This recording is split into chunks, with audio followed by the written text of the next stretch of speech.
It is the end of DEI as we know it. And we didn't always call it DEI. 15 or so years ago, it emerged as intersectional feminism, eventually evolving into the colloquial woke, as we describe it, and now diversity, equity, and inclusion, which it is formally called in government and law. You can go find that video and watch the rest of it if you want to. I didn't even bring the video up to talk about its substance because that gentleman, Tim Pool is his name, rarely talks about anything with any kind of substance. It's all driven by hate, misogyny, sexism, racism, fascism.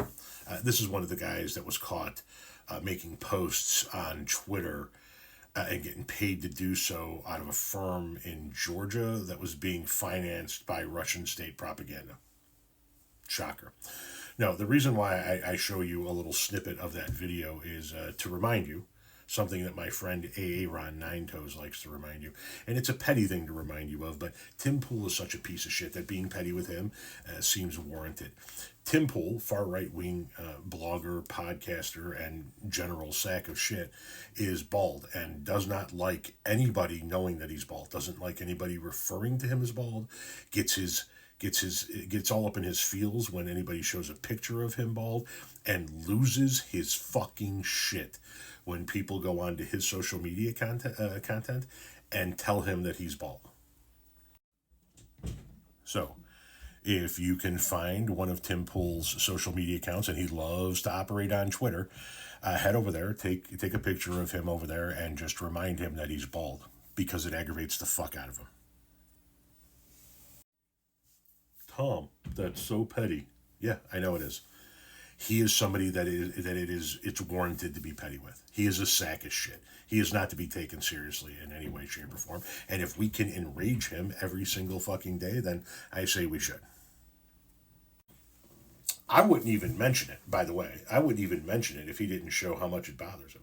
And that's the key lesson in social media, if I could please.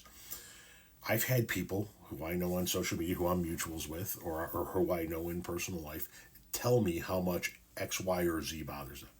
When people on social media say X, it just fucking aggravates me. And I keep telling these people the same thing.